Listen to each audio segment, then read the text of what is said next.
सीरत अल-नबी 1 ग़ज़वा खैबर 7 हिजरी/628 ईस्वी। पस मंज़र खैबर मदीना से तकरीबन 150 किलोमीटर शुमाल मग़रिब में वाक़ई एक सरसब्ज़ वादी थी जहाँ यहूदी कबाइल, ख़ास तौर पर बन्नू नज़ीर के एग्ज़ाइल्ड लोग आबाद थे। यहूदियों ने बन्नू क़र्ज़ा की शिकस्त और सुलह हुदैबिया 6 हिजरी के बाद मुसलमानों के ख़िलाफ़ इत्तेहाद बनाना शुरू किया और मदीना पर हमले की तैयारियां कीं।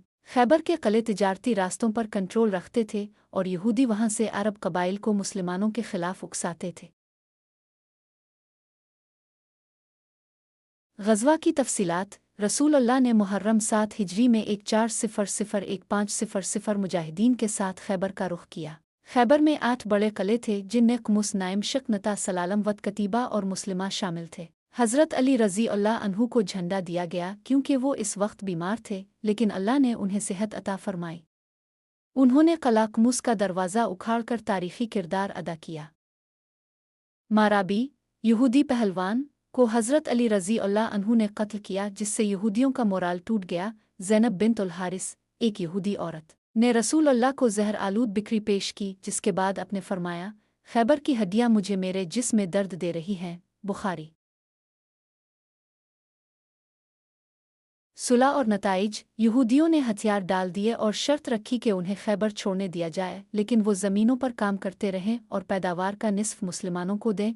हज़रत सफ़िया रज़ी अल्लाह अन्हा, एक यहूदी सरदार की बेटी, को आज़ाद करके रसूल अल्लाह ने उनसे निकाह कर लिया। खैबर की फ़तह ने मुसलमानों को माशी तौर पर मजबूत किया क्योंकि ये इलाका खजूर और गल्ले की पैदावार में मशहूर था। 2 ग़ज़वा ज़ातुल रिक़ा 4-5 हिजरी।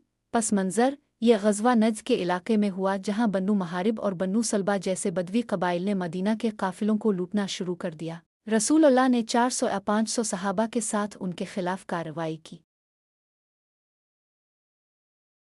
वाक़या की तफ़सीलात। इसे अज़ातुल रिक़ा इसलिए कहा जाता है क्योंकि मुसलमानों के जूते फट गए थे और उन्होंने अपने पैरों में कपड़े के पेच रिक़ा लगा लिए थे। दुश्मन के लश्कर ने मुसलमानों को देखते ही मैदान छोड़ दिया, इसलिए कोई जंग नहीं हुई। नमाज खौफ। इस मौके पर पहली बार नमाज खौफ पढ़ी गई, जिसमें मुसलमानों के 2 ग्रुप बनाए गए, एक नमाज पढ़ता जबकि दूसरा दुश्मन की निगरानी करता।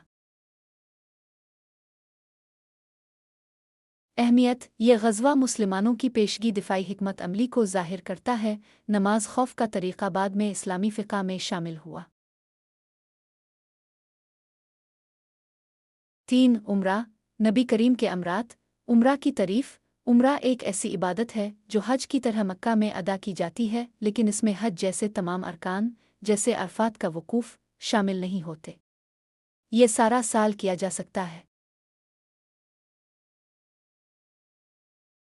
नबी करीम के अमरात। 1 उम्र हुदैबिया ज़ुल्क़दा 6 हिजरी/मार्च 628 ईस्वी। रसूल अल्लाह 1400 सहाबा के साथ उम्रा का इरादा लेकर मक्का पहुँचे, लेकिन कुफ़ार ने रास्ता रोक दिया।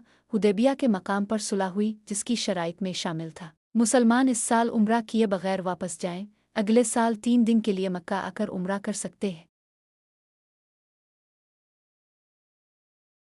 ये सुलह बज़ाहिर मुसलमानों के लिए मुश्किल थी, लेकिन दरहकीकत फ़तह मुबीन थी क्योंकि इसके बाद इस्लाम तेज़ी से फैला। 2 उम्र क़ज़ा ज़ुल्क़दा 7 हिजरी/मई 629 ईस्वी। सुलह हुदैबिया के तहत मुसलमानों ने 2000 सहाबा के साथ उम्रा अदा किया। मक्का वालों ने शहर खाली कर दिया और मुसलमानों ने 3 दिन तक उम्रा की रसूमात अदा की। इस मौके पर हज़रत मुआविया रज़ी अल्लाह अन्हु और हज़रत अबू जंदल रज़ी अल्लाह अन्हु जैसे सहाबा ने इस्लाम कबूल किया। 3 उम्र जराना 8 हिजरी/जनवरी 630 ईस्वी। फ़तह मक्का के बाद रसूल अल्लाह ने ताइफ का मुहासरा किया, लेकिन वहां से वापसी पर जराना के मकाम पर उम्रा अदा किया। 4 हज्जातुल अलविदा का उम्रा 10 हिजरी/मार्च 632 ईस्वी। रसूल अल्लाह ने हज तमत्तु अदा किया, जिसमें उम्रा और हज दोनों शामिल थे। अपने ज़ुल हलीफ़ा मीकात से एहराम बांधा और मक्का पहुंचकर उम्रा किया। उम्रा की अहमियत। उम्रा गुनाहों का कफ़ारा है। रसूल अल्लाह ने फ़रमाया, उम्रा दूसरे उम्रा तक के दरमियान के गुनाहों का कफ़ारा है। बुखारी। ये मक्का के साथ रूहानी ताल्लुक़ को मज़बूत करता है।